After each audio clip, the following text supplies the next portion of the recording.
Welcome back to Moonlight Lore. As always, I'm your host, Jordan Hopkins. In this brand new episode, we are continuing with stories and legends found in the Nahanni Valley, a mysterious oasis found in the Northwest Territories of Canada, known to be the location of many mysterious deaths, disappearances, horrors, and so much more. This particular episode will feature more stories of those who have been lost in this area of the world, along with the famous story of Canada's largest and longest manhunt. We will also be covering the dreaded curse that seems to cover the entire valley, ensuring that anyone who comes close to disturb the natural order or its resources meets a disturbing fate. So without further ado, let's delve into the second episode of the Legends of the Nahanni Valley.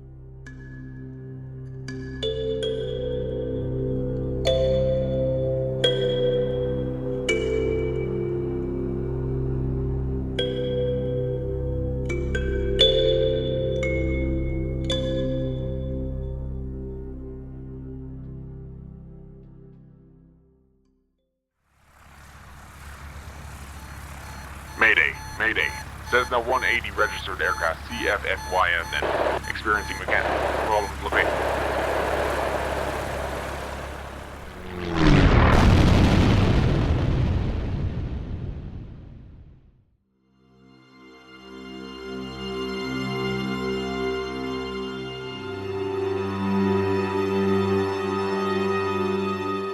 Angus Mackenzie slowly crawled out of his destroyed Cessna, desperate to distance himself from the wreckage of his plane.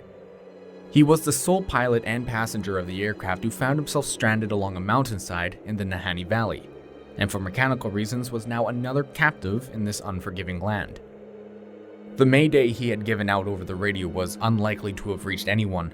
The chances of somebody listening were pretty slim, especially since he was in such a desolate area of the country. Though he knew when he didn't show up to deliver the supplies he had been carrying on his plane, somebody was bound to come searching for him. The only issue now was somehow surviving until help arrived. He didn't hesitate to get to work. The plane crash was a clean impact which left most of the plane intact, along with the supplies he had been flying with. As a veteran pilot, he had spent hours reading survival books and running through various scenarios in case the unfortunate luck of a crash were to occur. Now that one had finally happened to him, he reckoned back to those long hours of meticulous study and preparation. The year was 1962, so while there was some extra time allotted to any aircraft to arrive at their specific destinations, protocol did dictate that the pilots should radio in their estimated locations and arrival time, in case mechanical issues or bad weather were to occur, just in case they happened to go down. In the case for Angus Mackenzie, he was more than confident that someone would eventually come for him, though it may just take some time. He was an experienced pilot, so for him to crash his plane in such a treacherous landscape was odd in of itself, but luckily he knew what he needed to do to survive until help arrived. But the thing was, it was January, and it was a cold one. He knew he needed to stay near and with the aircraft if there was any hope of someone maybe spotting it, but this living situation wouldn't last him long on top of the frozen mountainside.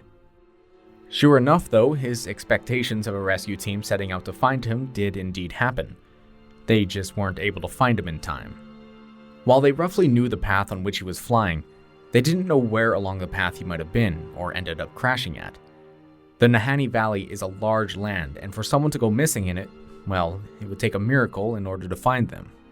And unfortunately for Angus, his plane was just too small for any of the rescue aircraft to spot, and he was left on the side of the mountain after the search had been given up.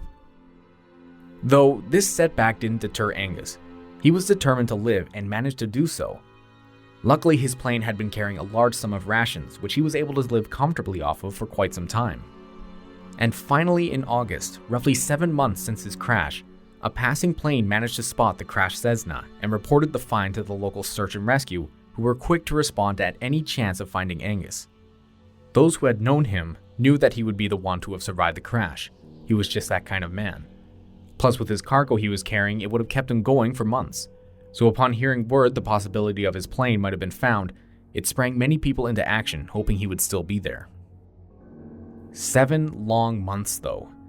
That's a long time to survive on the side of a mountain all by yourself in the Canadian winter. So while hope for Angus surviving was strong, many also doubted he would have been able to last this long. The rescue teams descended onto the craft with eagerness on finding the long-lost man, but their hopes were thoroughly dashed when he wasn't there. Apparently, sometime during his 7-month stay, Angus took it upon himself to find rescue, if rescue wasn't able to find him. Proof of his survival was there, though. The fact Angus survived without injury was evident when a journal was found among the remains of the plane, detailing what his life was like after the crash. A tree just a short 4 feet from the plane had a small makeshift tent propped up against it, with 52 notches carved into the bark, indicating the amount of days Angus had spent there. He had also used a .303 lead bullet as a pencil for his diary entries, which detailed him being able to see rescue planes flying above him, but somehow still missing him completely. Seeing his would-be rescuers coming so close to finding him, yet were never able to, broke Angus down the more days he spent out there. It was near the end of his diary entries did things finally become a little odd, so to speak. Angus wrote that he would begin to see or hear things off in the distance that were never really there. Voices would drift up the mountainside and be carried along by the wind to his ears while he tried to sleep, shadows darting behind rocks, human figures disappearing off the edge of cliffs, and monstrous outlines of strange creatures would lurk in the darkness just beyond the light of his campfire. Angus was experiencing something up on that mountain. Whether it was some sort of hallucination of a fractured mind, or what he saw was real, nobody will ever know. Several supplies from the plane were missing, and clues written in his diary said he would attempt a journey down the mountain towards Macmillan Lake, where a camp would be, though nobody there would ever see or hear of him. Angus was alive, but then disappeared off the face of the earth. Whatever truly happened to him up there on one of Nahanni's many mountains caused him to abandon his crash site in a way that would seem unlikely for an experienced pilot to do. If something strange had chased him off the mountain and led him to venture deeper into the Nahanni, we can only hope he perished in a dignified way that was befitting of a man who was determined to survive.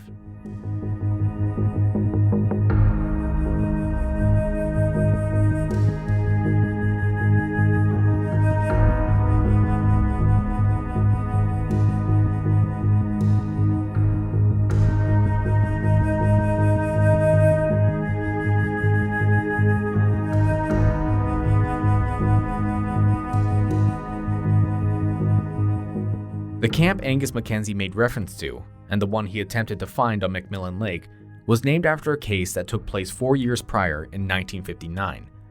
The Starvation Cabin, as it was appropriately named, was another bizarre case of what can only be described as madness. The Starvation Cabin was a place of extreme hunger. Experienced prospectors and hunters underwent what seemed to be a collective panic, depression, and mental decline as the winter began to set in and food supplies dwindled. Alex Miskinen, Orville Webb, Thomas Pappas, Dean Rosswarn, and John Richardson all set up camp just off the shore of Macmillan Lake in hopes of prospecting a good find. Along with them, they brought an entire sled and dog team to traverse the winter snow with, and enough food that was supposed to last them several months. With these supplies and the ability to hunt a large supply of wild game, the men were confident life in their camp was going to be quite comfortable. But of course, sometimes being comfortable takes a little bit of rule breaking. It was in late December when 2 game wardens, Gus Krause and Frank Bailey, paid a visit to the 5 prospectors in the Nahanni to inspect their cabin, camp, and food stock. The 2 men found the 5 prospectors had shot quite a large number of moose and caribou, which exceeded the legal amount they were allowed. Bailey reprimanded the men, forbidding them from killing any more caribou or moose unless they were in danger of starvation.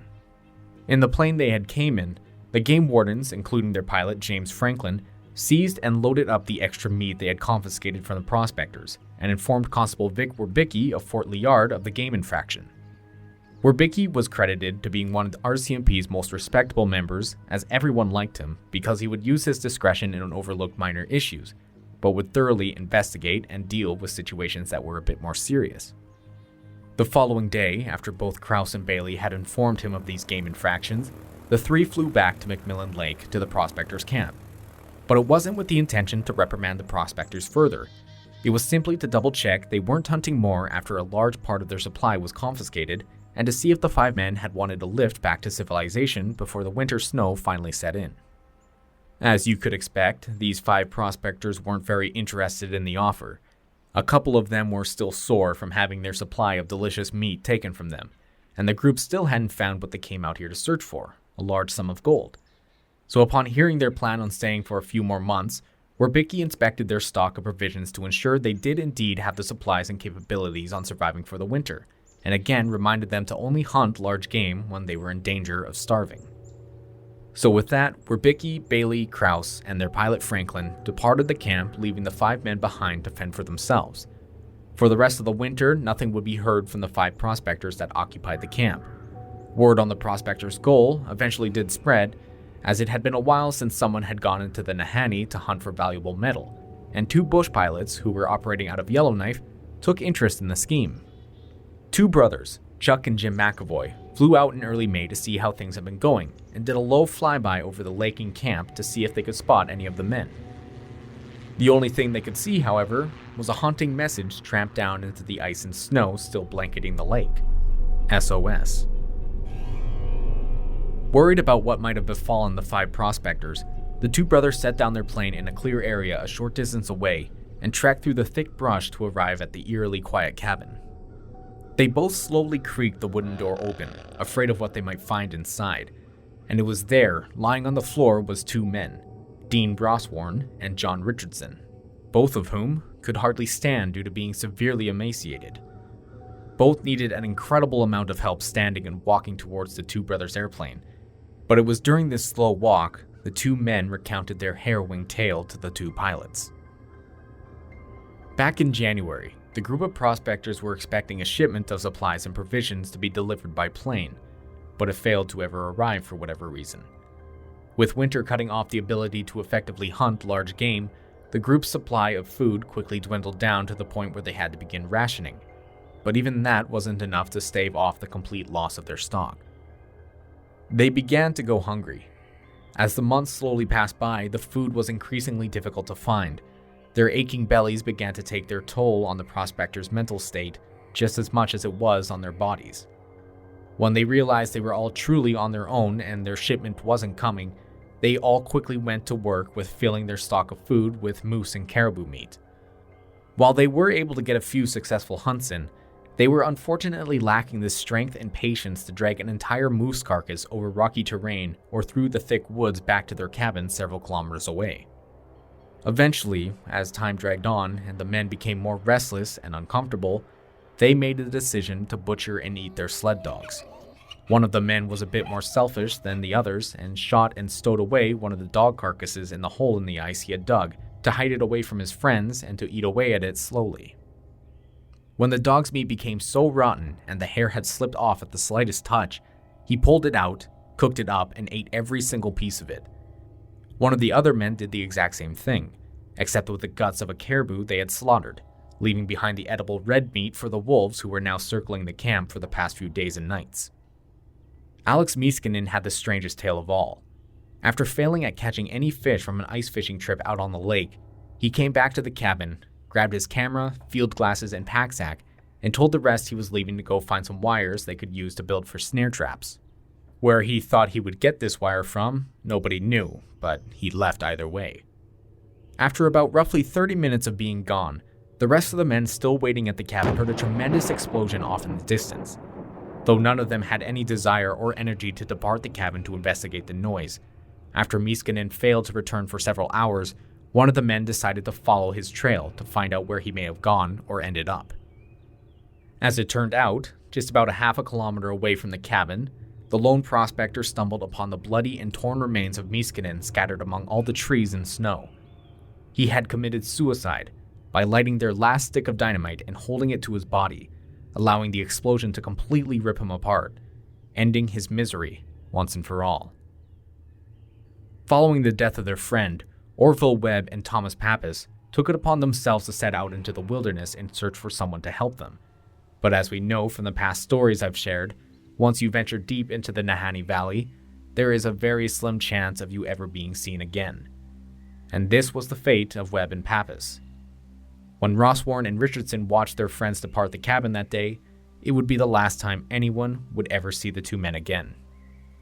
Despite them being practically skeletons when found, Rossworn and Richardson were flown out to safety by the McAvoy brothers and eventually returned to good health. Understandably, they never returned to the Nahanni Valley in fear of the haunting memories that accompanied that place. They experienced hell out there, and were firm believers up until their deaths that the curse of the Nahanni played a role in their torment.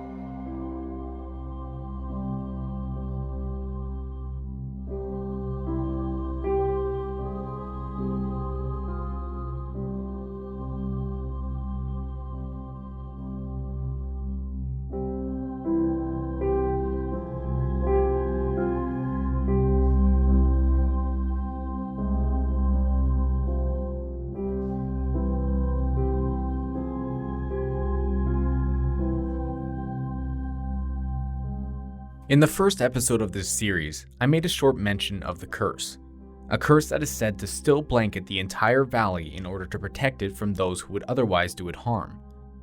For hundreds of years, this curse was believed to extract incredible horrors on hundreds of people foolish enough to venture into its territory. The mechanical issues Angus Mackenzie's plane experienced, and the strange circumstances that led Angus to abandon the crash site to venture further into the valley.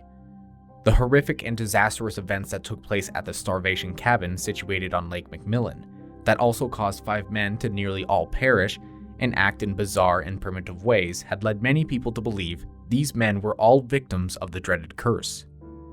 It seems to take form in many different ways, and has proved to be quite the obstacle for all explorers, prospectors, and trappers alike. There are literally countless stories of individuals and groups going missing or being found dead due to some mysterious circumstances. And quite honestly, if we attempted to delve into every single one, this series would end up being 10 episodes or more, so we will simply just head into possible theories of how all these people are dying or going missing. The first one is easy. It's believed that because the Nahanni Valley is located in such a remote and harsh area of Canada's untouched region, like many wild areas around the world, people simply just weren't prepared or experienced enough to handle such a challenging environment. The winters there can get quite deadly, and traversing this frozen wasteland would prove to test even the most hardened of outdoorsmen. Though there are issues with this. The Nahanni Valley has been described as being an oasis among a frozen tundra. While it does snow and get quite cold there, for some reason the temperature stays fairly reasonable. Certainly not enough to take the lives of literally hundreds of people who have trained, have experienced, and were all well enough prepared to handle a journey through the valley. With this being said, there is also a lot of wildlife here that provides a significant threat to humans. Bears, wolves, and moose, or any other deadly Canadian creature could be found somewhere in there. It definitely wouldn't surprise me if more than a few people had met their end by the fangs of some hungry predator.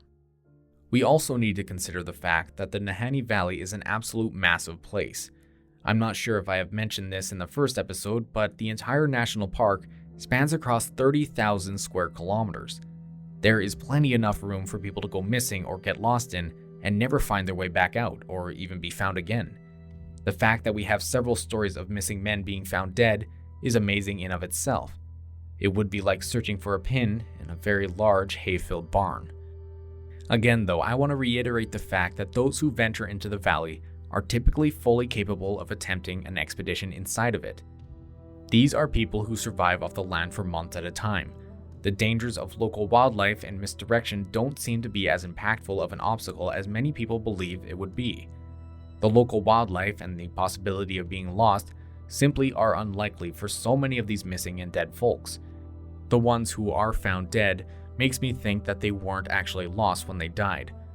Wolves and bears don't typically only take the head of their prey after killing them, leaving the meatier parts of their body behind. And these animals don't necessarily cause the facts that we have learned about in the past stories in the last episode, such as burned down cabins, bent and broken rifles, or cleanly decapitated heads. It just rules out the idea that animals and becoming lost are the sole culprits to blame for the massive number of deaths that occur here. I'm not saying a few of these cases can't be chalked up to the forces of nature, but I personally have a hard time believing it is responsible for more than even a quarter of these total deaths.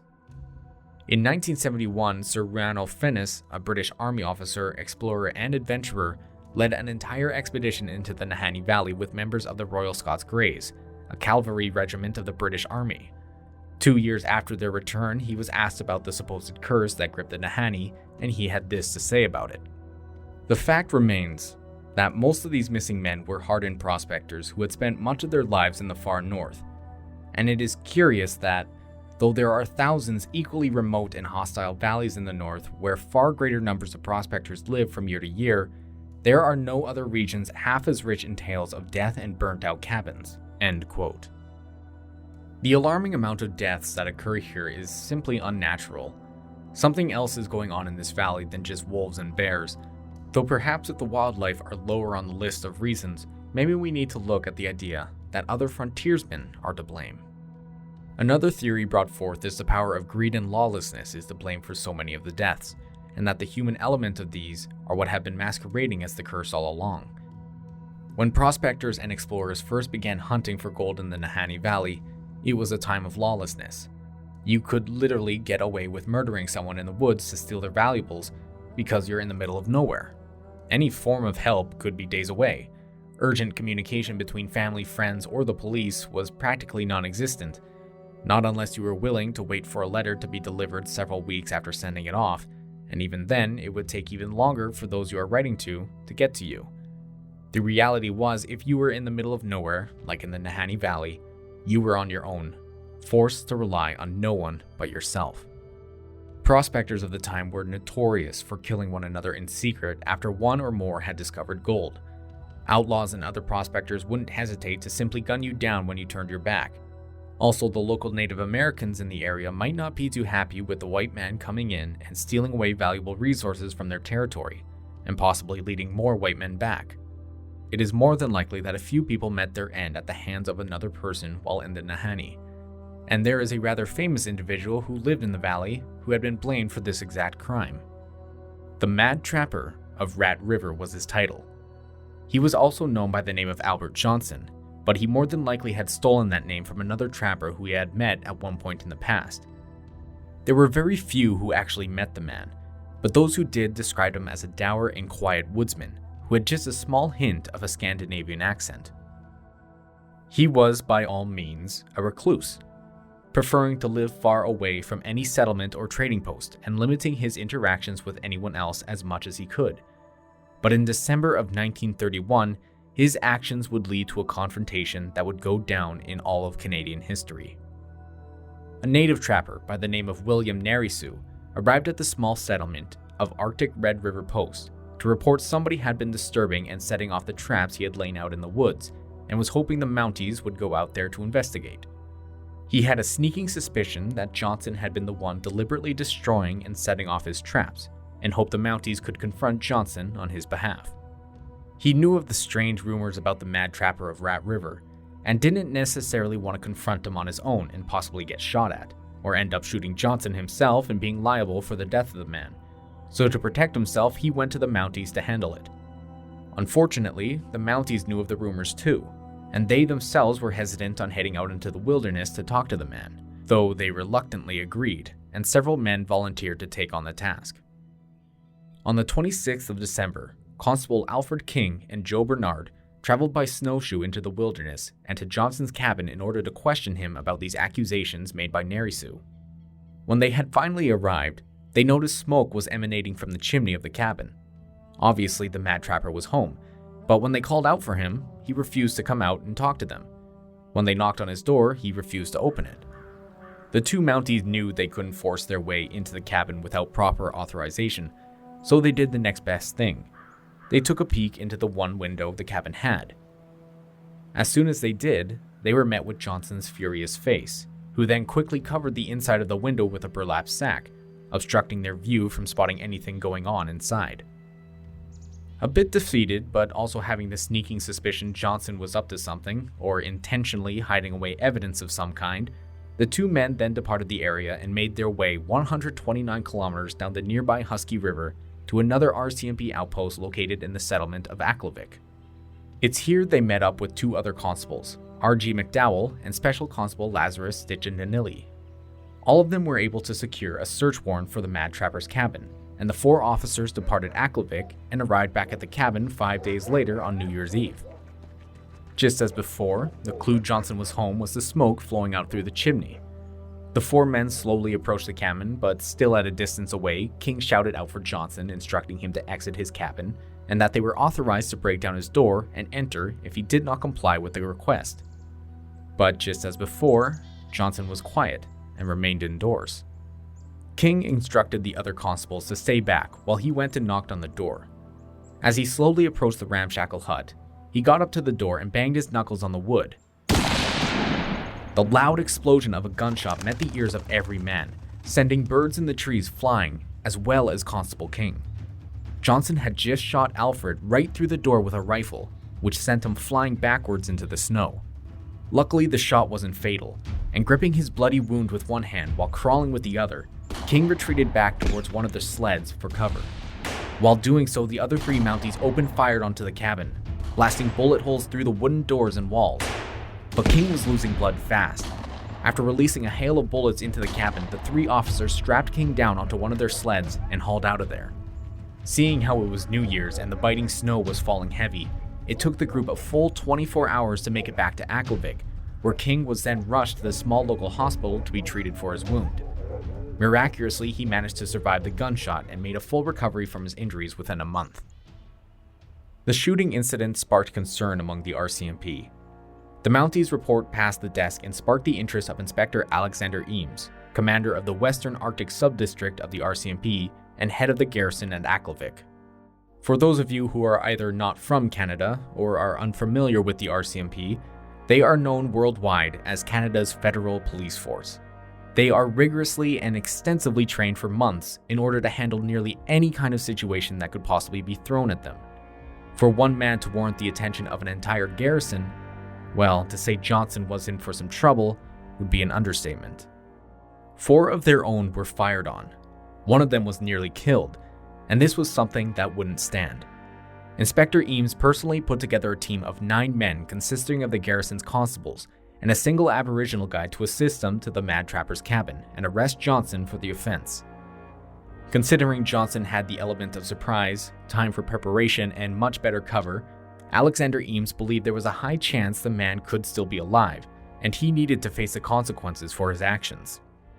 All the men put together their supplies, loaded up their sleds with ammunition and weapons, and on the morning of January 9th, Inspector Eames led his entire team out of Aklavik, marching straight into the wilds of the Nahanni Valley, ready to face the Mad Trapper.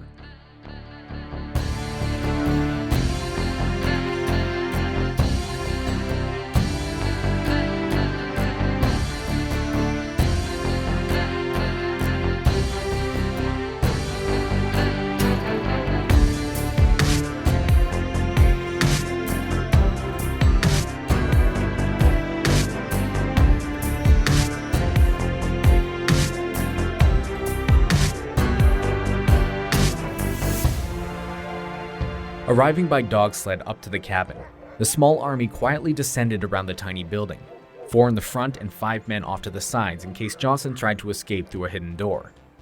A quick reconnaissance of the cabin told the men Johnson was indeed still inside, so Inspector Eames called out for him to surrender peacefully and that he would not be hanged for murder as he had not killed anyone but still needed to face justice for the shooting at his officers.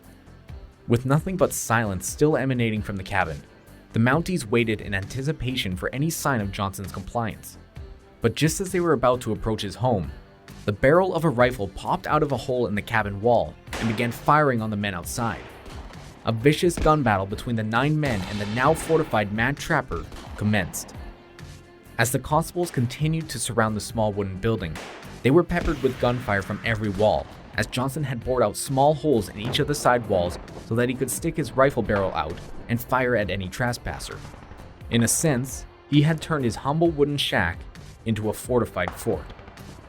It was difficult to tell which hole in the wall he would shoot out of next, so the constables had to crawl through the snow and duck behind trees for cover.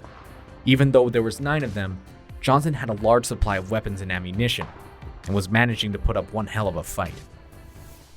For the entirety of the day, and following long into the night, the 2 opposing sides continued their battle, with neither side seeming to let up. Johnson obviously wasn't going to be taken alive, but the Mounties weren't about to let up and let this danger to the rest of society continue on with his freedom. But try as they might, they couldn't get the edge up on the fortified man. Shortly after midnight, the group of officers eventually had enough of this, and began lobbing sticks of lit dynamite near the cabin and then eventually onto its roof. The ensuing explosion collapsed the roof entirely and caved in one of the walls.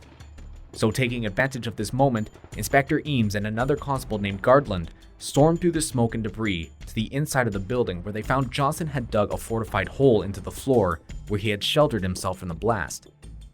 Just like the walls of the cabin, he had also bored holes through the wooden floor planks so he could aim his rifle through it. Seeing this, the two officers just had seconds to react to this new obstacle before Johnson took one final shot at Gardland, having the bullet strike his flashlight, knocking it out of his hand. The two Mounties then scrambled out of the cabin and returned to the cover of darkness to regroup and continue their assault on Johnson further into the night. The group of officers, however, spent most of their ammunition and small supply at this point. The mission wasn't supposed to go this way. It was supposed to be a simple arrest. They hadn't expected they would be laying siege to a fortified base. At around 4 in the morning, the officers realized they were on the losing end of this battle and decided to cut their losses and retreat back to Aklavik. With only a few handfuls of ammunition left, they didn't want to risk prolonging the fight to find themselves defenseless to a counterattack. The failed assault on Johnson's cabin weighed heavy on all of the men at the detachment. Call it hurt pride or simply duty to end this threat to society, a second posse was formed a week later after the intense shootout. With a bunch of hefty bags of supplies and crates of ammunition to last more than a week, 7 men from the garrison at Aklavik marched back to Johnson's cabin. Word of the first shootout by this time had spread, and the RCMP, while traveling, were met with a small band of 11 Gwich'in Indians who wished to join and assist them in either the apprehension or execution of Johnson. It turned out they had a bit of a grudge against the man too. 18 men marched to the cabin in the woods, ready for another encounter with the mad trapper. But this time, when they surrounded the building and slowly approached, no one was home. They guessed, with the dynamite effectively blowing half of the cabin away, that Johnson had also retreated once the coast was clear. Only problem was, he had a weak head start now, and any trace or tracks he had left behind were long gone. It was decided. 4 officers would remain at the cabin and wait for their man to finally return, while the rest of the men headed back to await their word. Quartermaster Sergeant R.F. Riddle, Constables Edgar Millen, Noel Verville, and Carl Gardland were the lucky 4 who were chosen to stay behind at the cabin and were instructed after a day of waiting, if he did not show up, to move further up Rat River in search for Johnson, to which they eventually did so, spending several long days of combing through the bush on either side of the river. Nearly at their wits' end and running low on provisions, they were about to turn back when Sergeant Riddle just barely noticed the faint outline of a pair of snowshoe tracks in the snow just a short way ahead of them. Believing these were the tracks of their wanted man, the 4 slowly and stealthily moved through the woods to continue their search. The mad trapper would hold true to his name, as his tracks zigzagged through the woods on hardened snow, so the imprints of his steps would hardly leave any mark. He dug small holes into the snowdrifts to build his tiny campfires to avoid any kind of detection by limiting the smoke and light it would emit. And the only food he would hunt were the small forest creatures like rabbits and squirrels he was able to catch in snares to avoid shooting off his rifle and giving his position away.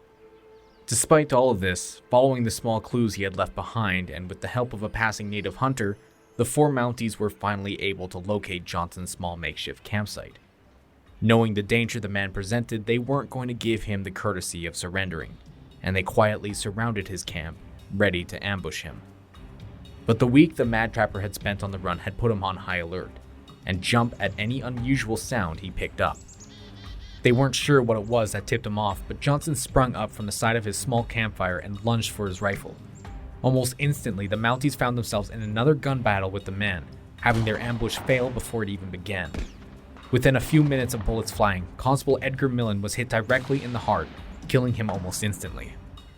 The brief silence that followed after Millen fell was interrupted by the insidious laughter from the mad trapper, the only vocalization heard from the man during all of their encounters with him. The Mounties didn't let up their attack though, and they had him backed up against a cliff's edge, where he had nowhere to go, and that's where they kept him.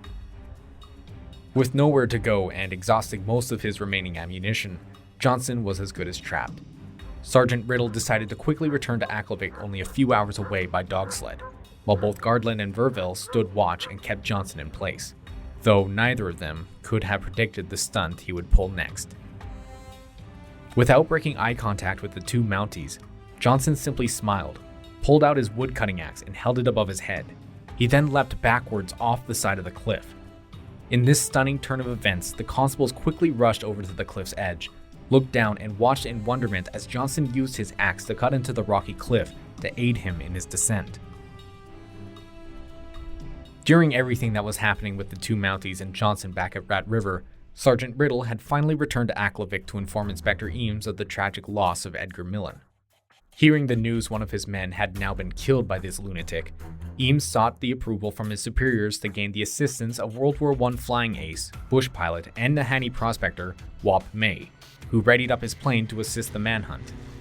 Inspector Eames, after securing air support, then set off to Rat River once more with another small army. He brought along 7 Mounties, 3 special constables, and several volunteer fur trappers who were all well aware of the danger Johnson presented to their business if he was left alive. But while they were on the move, the Mad Trapper was as well. He was crossing over into Yukon territory and heading further west into the Richardson Mountains. Learning he was on the move and still avoiding capture, the higher-ups in the RCMP in Edmonton relayed orders to multiple detachments in that general area to assist in the capture of this man. Along with the Mounties from Aklavik, others came in from Whitehorse, Dawson City, Fort Norman, Fort Simpson, and the town of Mayo to help. Along with volunteers from passing Aboriginal hunters, fur trappers, and trading post owners, the Mad Trapper was quickly outnumbered 1 to 100. With the help from May flying around in his plane, delivering supplies and transporting officers from one location to another, they were able to quickly pick up Johnson's trail once more, and almost instantly, the ragtag army was closing in. Knowing where he was heading, May was able to fly some of the lawmen to McDougal Pass, ready to ambush Johnson when he approached. But a raging blizzard forced May to land his plane before delivering more of the men, leaving the Mounties to travel by dog sled and by foot. Thinking perhaps the blizzard was going to work in their favor, the Mounties believed Johnson would have to bunker down and wait out the storm. Little did they expect Johnson would use the blizzard as cover. Instead of going through McDougal's Pass, where a group of Mounties were ready and waiting for him, he decided to scale the side of Richardson Mountains. Climbing over the sharp protruding rock cliffs and up the steep ridges, Johnson managed to do the impossible. Both experienced mountaineers and Aboriginal guys promised the Mounties he would have to come through the pass, as it was simply not possible for anyone to accomplish such a feat, especially someone with no climbing equipment and during a raging blizzard. Until the day they all died, everyone hunting the man had no earthly idea how he managed to do this. Once the storm had eventually passed, May once again took his plane out to attempt to spot Johnson's tracks or location, to which he managed to find them once more. They just so happened to be on the other side of the mountain now. Circling back to pick up Inspector Eames, Constable Gardland, and Sergeant Riddle, he flew the men to an outpost located just beyond Johnson's location where they met up with another 8-man team of Mounties who were also hunting him. Inspector Eames then instructed May to take off again and to find Johnson from the air, then to circle around his location so the team could spot him and figure out the general location of their man. Picking up the trail once more, May began following the Mad Trapper, but Johnson was clever, and May lost the trail once more when he found the trail blended into a herd of migrating caribou tracks. By pure luck, Staff Sergeant Earl F. Hersey had traveled further ahead of Eames and the 10 other Mounties to scout out the area they were traveling in, and ran right into Johnson, who at the time was walking backwards into his own tracks in the snow to give the illusion he was traveling in another direction. Without hesitation, Hersey got down on one knee, raised, then aimed his rifle, and fired. Somehow, Hersey missed his first shot, which then led Johnson to whirl around and quickly fire a single shot back at the officer. The bullet managed to pierce right through Hersey's left elbow, then into his left knee, and embed into his chest. Hearing the gunshots just a bit ahead of them, the group of RCMP officers who were only a short distance behind Hersey rushed forward and were able to pin down Johnson on the Eagle River, which was frozen and covered in snow at the time. With nowhere to go once more, Johnson hunkered down using a snowdrift as cover and began firing back at the quickly approaching Mounties, though this time he was the one low on ammunition, and his pursuers had plenty to spare. With a barrage of intense gunfire for cover, Gardland, along with 3 other officers, flanked around to the back of their target, readied up their rifles, and began unloading their guns. One of the bullets passed straight through Johnson's shoulder, while another buried itself deep into the side of Johnson's stomach. A third bullet, however, managed to strike into one of his pockets, detonating a large cluster of loose ammunition inside, blowing chunks of flesh and blood out of his thigh. But even with all of this, the Mad Trapper seemed to be immune to the punishment dealt onto him, still firing round after round into the men behind him now, with unnatural accuracy, all while shouting out a strange maniacal laugh. Though he couldn't keep up his defenses, and while he was facing back towards Gardland and the other 3 officers, he had forgotten about the advancing troops on the other side of the frozen shoreline. From his plane, May flew low over the battlefield, and through the falling snow and the smoke emanating from the rifles, he was able to make out the slowly approaching figures of the lawmen heading towards Johnson, who had nowhere to go. He circled his plane around for another look, and when he passed over a second time, he could see the fighting had finally finished. The group of Mounties now surrounded the lifeless body of Johnson, lying in a pool of his own blood which now soaked the snow and ice around him. On February 17th of 1932, after eluding the RCMP's manhunt for 48 days, Albert Johnson, also known as the Mad Trapper of Rat River, was finally dead.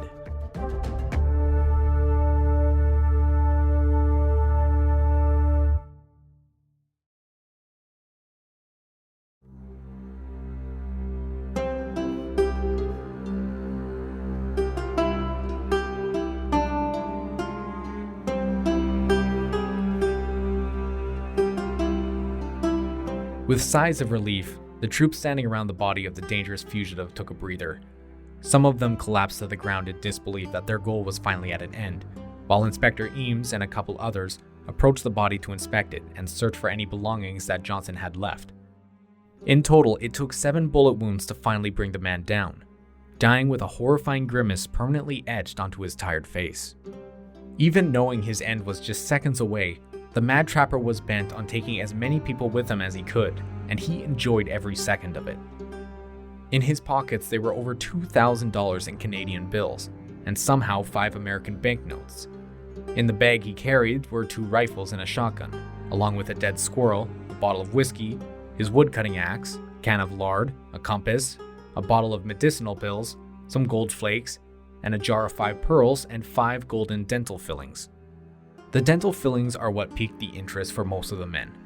To them, this was a clue that Johnson had been active in the Nahanni Valley for quite some time, killing any passing prospector that wandered too close to his cabin. He would then strip them of their supplies, stockpiling guns and ammunition, and also robbing their corpses of any gold they may have had on them, including the ones in their mouths. The story of the Mad Trapper instantly became famous, spreading all across Canada, and became known for being one of the nation's longest and largest manhunts in its history. It wasn't long before people began asking questions: who really was the Mad Trapper?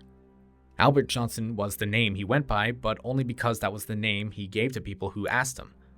As I mentioned at the beginning of this story, he likely had stolen the name from another known prospector and explorer who had been in the area.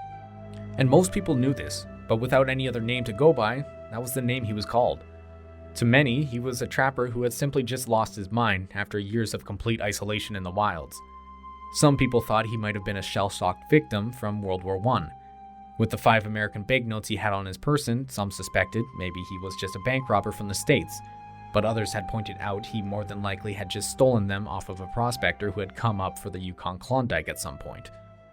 For decades, the identity on who the Mad Trapper of Rat River was would go unknown. But in 1972, a man by the name of Dick North published the book The Mad Trapper of Rat River, a true story of Canada's biggest manhunt. In his book, he wrote that he believed Albert Johnson, or the Mad Trapper, was actually a man by the name of Arthur Nelson. Nelson was known to be an extremely antisocial, bizarre man who roamed around Canada's northern territories up until the 1930s when he disappeared into the Nahanni. Dick North then made the assumption that Nelson was most likely to blame for a number of the deaths occurring in the valley, including that of the infamous Yukon Fisher. If you listen to the last episode of this story, you'll know who he is. Now, remember when we were talking about curses? Well, this is where the whole story has led us to. Some firmly believe the dreaded curse that had plagued the Nahanni Valley for decades, that would leave prospectors, trappers, and explorers headless, was actually caused by Arthur Nelson, the Mad Trapper. Instead of some ominous entity drifting through the woods or a bloodthirsty beast stalking around, it was actually just a madman who had killed those who wandered off too far into his territory. After killing them, he would remove the gold fillings from their teeth, then cleanly cut the heads off to hide up his crimes. Now, of course, this could be the explanation for some of the deaths reported in the valley, We do see from the story just how dangerous, crazy, and how good of a shot the man was. If he had the element of surprise on his victims, he could have easily have gunned them down, stole what he wanted, then removed the heads cleanly from the bodies long before anyone would discover what had happened. Now, outlaws and madmen could account for some of the deaths and disappearances deep in the Nahanni, but certainly not all of them. There have been countless stranger-than-fiction deaths, disappearances, people's minds seemingly breaking while in there, and sightings that just don't align with the theory that dangerous men are solely to blame. There's even a bit of information that may prove Arthur Nelson may have been innocent from killing other prospectors back in the 20s and 30s. People have been going missing and winding up dead for decades before he was supposedly to have ventured and moved into the valley. He simply could not have been the cause for many of the deaths happening before the 30s. And there's another clue that he was innocent, and it's thanks to modern forensics. Studies and tests done on his exhumed remains and the gold teeth that were found on his dead body by the Mounties were done a few years ago in 2009 to determine if they were perhaps his own. On a hunch, the team that conducted the study found the tests to come back fairly surprising. The gold teeth found in the small jar in his pack were determined to have come from his mouth, meaning there is no evidence of him having killed anyone aside from Constable Edgar Millen, of course. Although it's quite the harrowing tale, I do not believe Arthur Nelson is responsible for what we know of as the Nahanni curse. But he was the last reasonable answer we had. The others, well, they lie in the realm of the unbelievable and supernatural.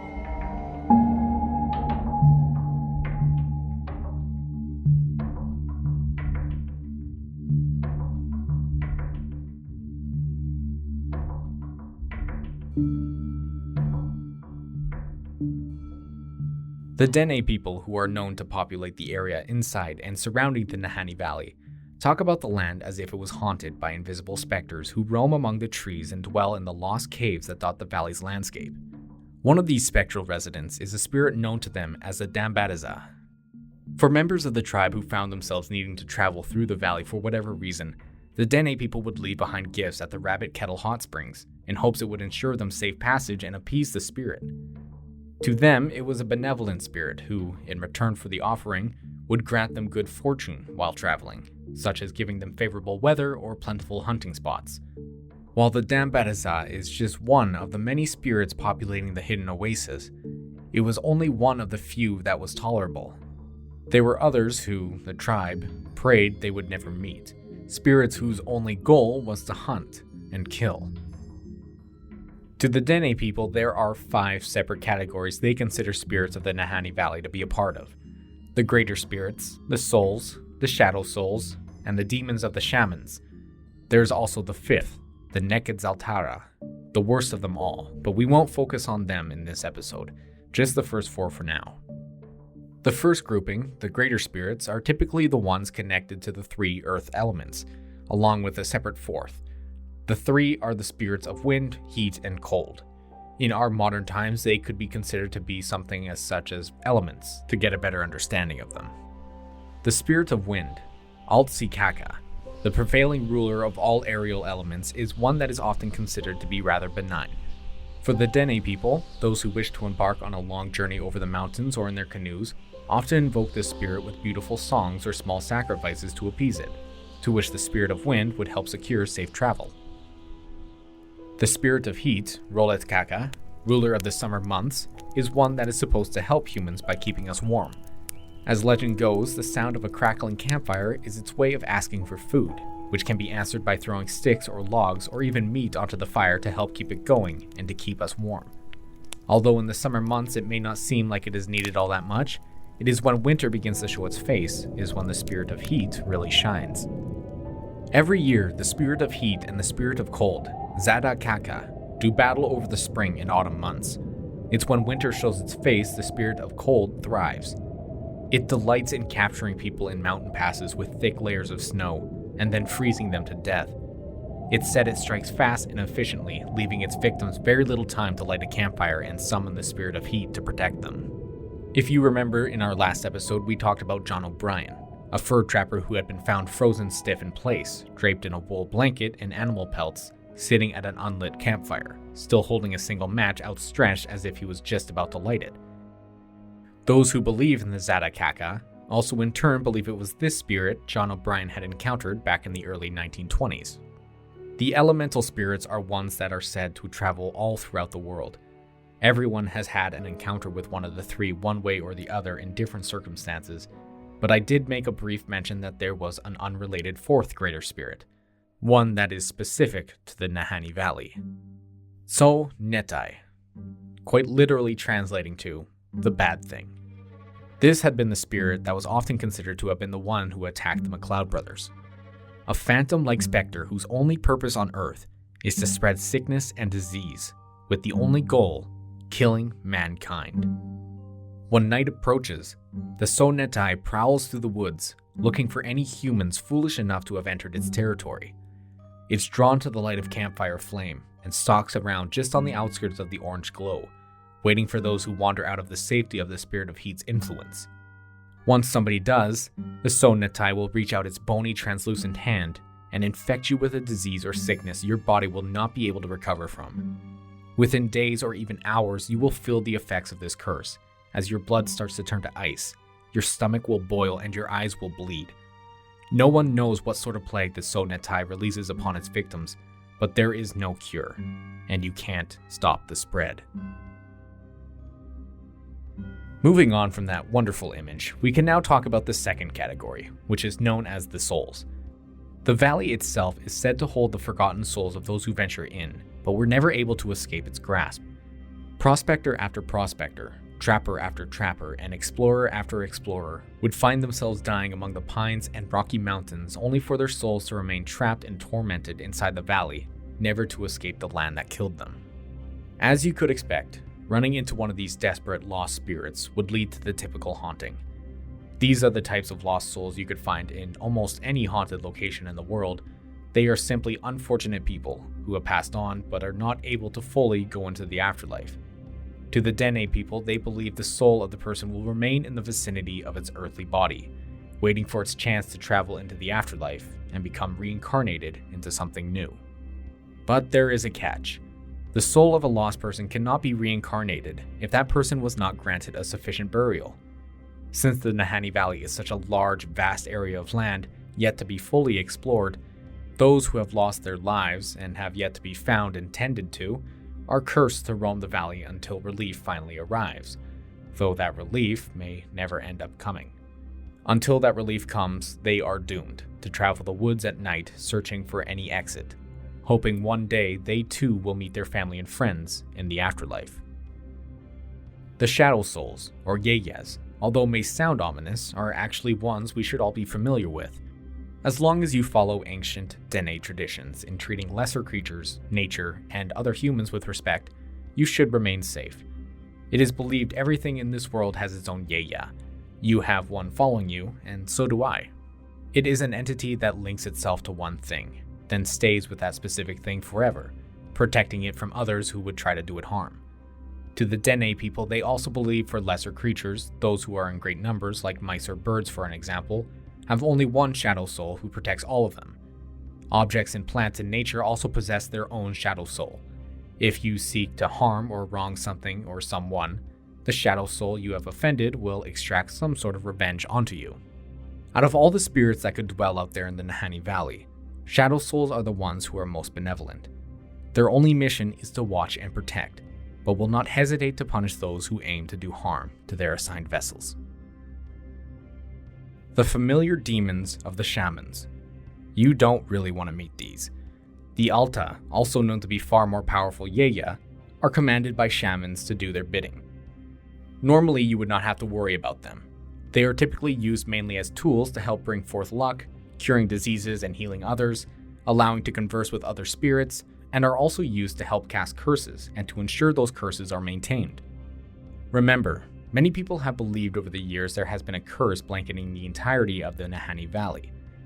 Anyone who ventured in with the intention to steal the valley's resources, or who would upset the balance of the ecosystem, was said to meet a terrible fate.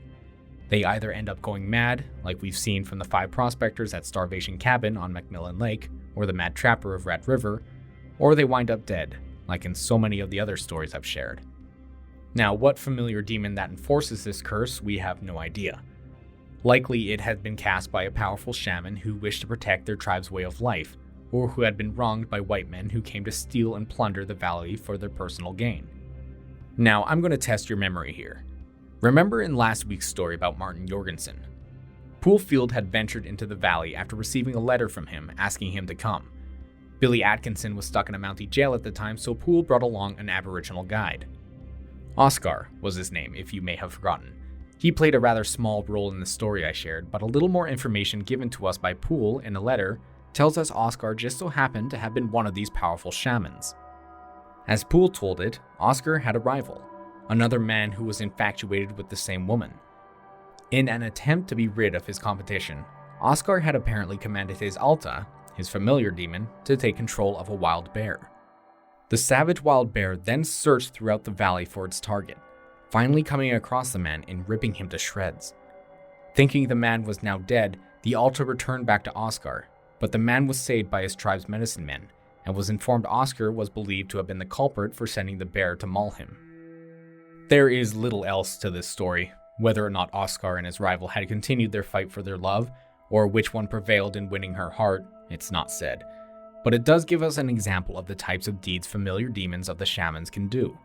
They are not typically a direct threat to everyone, excluding the ones said to protect the entire valley, but for the most part, unless you've wronged a shaman, you're more or less fairly safe from encountering one.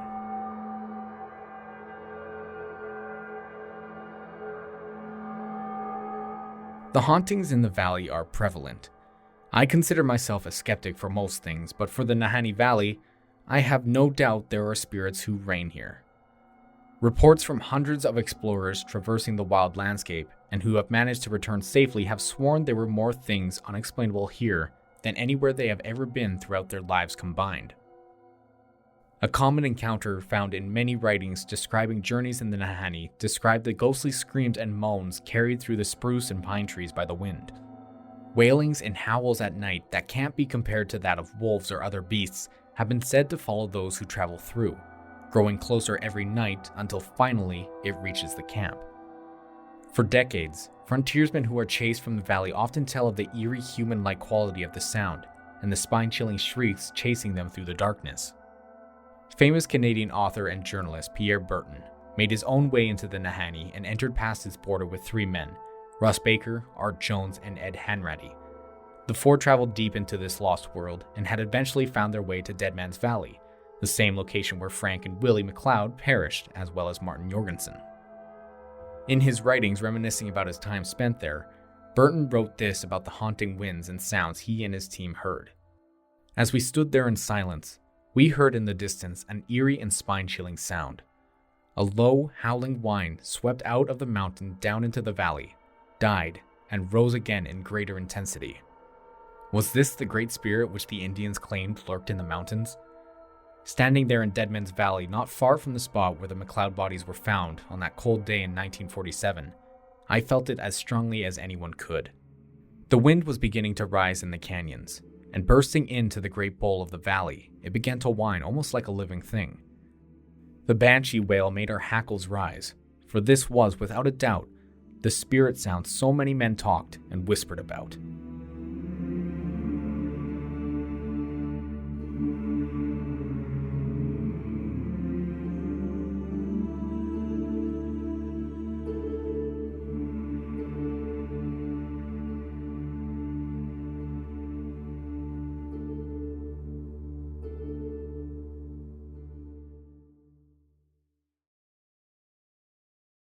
The old stories of vengeful spirits and lost souls might be something many people might not subscribe to. The lacking of any evidence of an actual afterlife has placed many minds around the world to fall into the category of non-believer. The Nahanni Valley, though, is a special place. Non-believers and skeptics have journeyed into its depths, only to return days later convinced there is more to life than meets the eye. The spirits have influence. They are the ruling force and preserve the natural order of this lost paradise. While most present their own unique dangers to interlopers and disturbers, they more or less keep to themselves, with only a select few one would need to be wary of. However, believe it or not, the spirits are far from being the real dangers found in the valley. The other dangers, they're more tangible, more protective of their home, and far, far more deadly. And that's where we'll pick up in part 3 of the Legends of the Nahanni Valley series. I hope you've enjoyed this episode, and if you did, be sure to get ready for the next one, because we are going to be delving into some ancient legends, ones that I personally find incredibly interesting.